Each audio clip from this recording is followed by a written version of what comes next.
Okay. I'm going to try to start this from the most honest place possible, which is right now. I am exhausted, overwhelmed, and trying to give myself as much grace as possible. Okay, hello. If you don't know who I am, which you probably don't, I am Julia, and yesterday I moved out of LA, where I've lived for like a year and a half. I have gotten rid of, sold, or donated almost all of my belongings, and a week from today, my flight leaves to London. And I am going to go in search of and building and creating the life I can see for myself. I've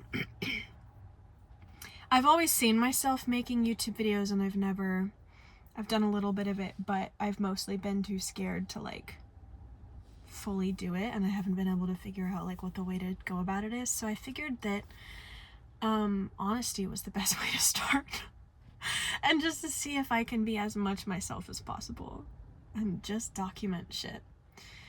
So here's what I'm gonna say. I have a vision of my life that's so clear. I am an actor and a singer and a dancer and a writer.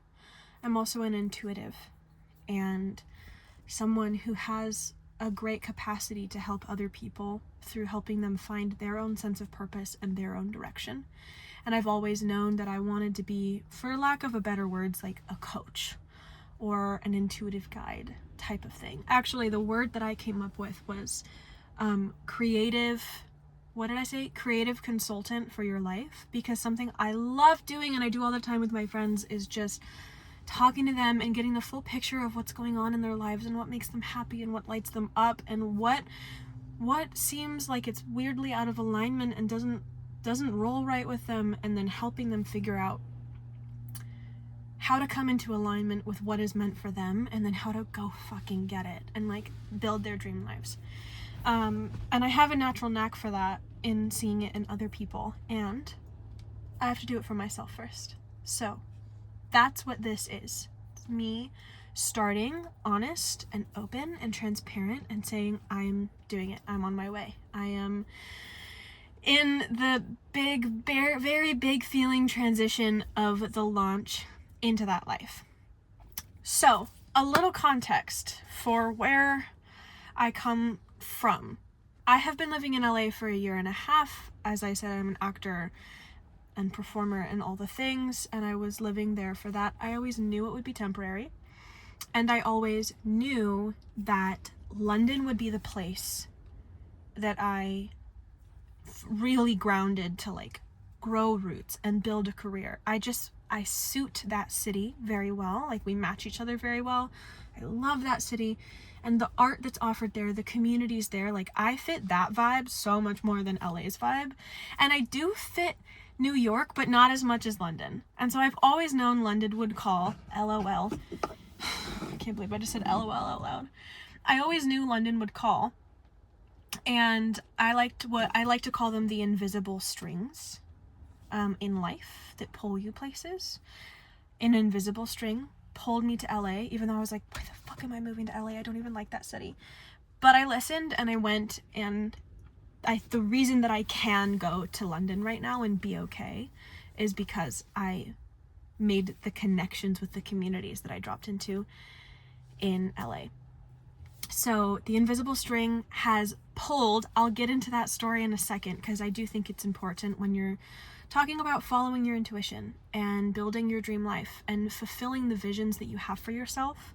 And there's a couple key things that happen for me when I am listening to those intuitive nudges, following the pings, feeling those invisible strings pull.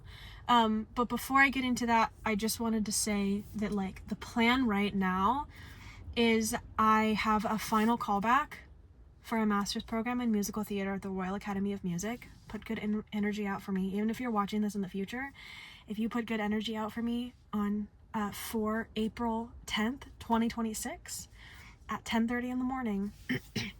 Time is an illusion, and that will mean something. It will mean something, even if you're 3 years in the future watching this. So put good energy out there for me. the goal is to get into that program. I only applied to the one. It's the only one I'm interested in. And travel this summer. I have travel plans with a friend already to go to Scotland and write. She's also a writer. And then hopefully settle in the fall and plant in London and start that phase of my life. And we're gonna see what happens. I can stay in London for 6 months if, you know, on the standard tourist visa, and we're gonna see like what unfolds. But I feel good with the direction that I'm going right now. I also need to sell my car that I'm currently sitting in. Though I am trying to find a little bit more clarity on that. I was just walking on the beach and I was asking the universe, please send me more clarity on that. Because I went to a couple dealerships. I knew they were going to lowball me because they always do because they have to make a profit, fine. But it was a no-go for the dealerships, and that's fine. I want a private sale. Anyways, that's not important. I mean, it is important, but I don't care that much about that being in this video. So, anyways, okay. How did I know that it was time to leave LA? I'd love to tell you. Wow, a little Elise Myers came through right there, and that's amazing. I love all the little pieces of influence that come from the people I love consuming content from. So, like I said, I followed the invisible string to LA. I trusted it, and I knew it was meant to be. And it was very tough for a little while. But even in the hardest moments, even when I was like sobbing, stuck in traffic on the 10 to my Nana or my mom, and one of them would ask me, you know, honey, you can always come home. Like, it's okay if you come home. And I meant like move home. And even in the shits of it, I knew that was where I was meant to be. I'm like, it might not be easy or super fun right now, but I know I'm supposed to be here. I know that invisible string holds me here. There's nowhere else I'm supposed to be right now. Let's skip to November of 2025. So last November, I'm in the March 31st, 2026 as I speak right now. And I'm driving on the 101 home from my singing server job, and I have this sensation, a physical sensation in my body, that the thing that kept me here, that invisible string, was gone. Just like that, just one night. And I literally remember saying out loud, oh, I don't have to be here anymore. I thought the thing that brought me here, whatever it is, was like an energetic check mark. Boom, boom, done. There's nothing keeping me in LA anymore. And I noted that, and then I moved on. A week later, I had something come up with my roommates that clarified for me that I do not want to re-sign my lease. And that though I do love my house and I do love my neighborhood, it's not a place that I really wanted to live in anymore. Because I didn't necessarily trust the safety of it. Nothing crazy dangerous. Just, anyways, whatever. Just so nobody starts spreading rumors.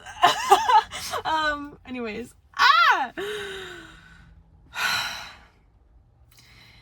The week after that, I found out that the acting studio that I came down to LA to be a part of, like, that was the main impetus for me moving to Los Angeles, was to be a part of this community. Our teacher, our owner, had an affair with a student. And unfortunately, he handled it so badly, that the studio shut down. And most of us, almost everybody, at least that I've talked to, lost trust and integrity with him. So within the span of 3 weeks, I felt the energetic shift. My home was no longer a sanctuary, and my creative home was no longer a sanctuary. And suddenly, the only reasons that I was in LA, the only things that might keep me there, didn't exist anymore. I'll always have the connections with my people, my community, always. But it boom, boom, boom. I was like, okay, I guess I'm not meant to be here anymore. So then the other part of this is I was supposed to go on an acting retreat with this same teacher and another teacher that I work with. And long story short, not going on that retreat anymore. But I'd already had a flight out of the country. So longer story, even shorter, I decided to keep that flight. And at first my plans were, let's go travel indefinitely. Let's just go and see the world. I'll do World Packers, I'll do Trusted House Sitters, I'll go just explore and see what's out there for me. And then I got this callback. And again, it's the only program that I applied for, because it is the only program that actually suited what I wanted. It's a 1-year master's in musical theater at the Royal Academy of Music. It is like line for line, as I'm reading through it, exactly what I want. Quick little boot camp, a year-long boot camp to get me really into shape with an emphasis on the vocals. I need that high quality vocal training. It's like the last piece of my training that just needs to up a little bit. And I don't want to go to like a multi-year program or something. I've already done that, you know. That callback activated something in me. I've always known London was the long-term plan, but I think I was too afraid to admit it. And what that felt like was an invisible string, one of many in this situation. There were many invisible strings that started pulling me out of LA, but the invisible string that pulled me to London specifically and made me brave enough to say, I'm moving to London. It might take me, I don't know exactly how it's gonna go, but I'm moving to London. And it was this callback, because it was knowing that even if it's this big, London wants me back. That life wants me back. It was confirmation. So that's how I ended up here, where I'm at right now. Now, the chaos continues, because in a span of 3 weeks, I've had 2 months to move, but in the span of 3 weeks, I will have moved out of LA, gone to my mother's wedding, by the way, and flown to London and done this audition. Here's what I'm gonna close this moment with, is I'm scared. I'm not gonna lie. Train coming through. I'm afraid. There is a lot that's going on right now. And right now I'm exhausted because I had too much adrenaline after moving. Yesterday I couldn't sleep, so the emotions are quite under the surface. Quite shallow. I'm afraid of so many things. I'm afraid of not getting into this program. I'm afraid of all of this being for nothing and I come right back. And that's sad. I'm afraid of not having enough money. I'm afraid of all of these things. And I trust where I am. And I trust that I am taken care of, both by the universe, by something bigger than me that I can't understand but can only trust and can only know, and by the people in my life. I know I'm very, very well taken care of by the people in my life and well supported. And so I do it scared. And so I do it even though I am leaping into the void and I have no idea what's out there for me, other than the friends I know are going to catch me when I get there, and the vision that I have and have had for years and that I trust instinctively. So that's all for this moment. I don't know when a part 2 will come out, but I'm going to try to document this and just do what I can to show like what it really is like to make these steps and do this thing. Okay. If you've watched this far, thanks. I'll see you next time.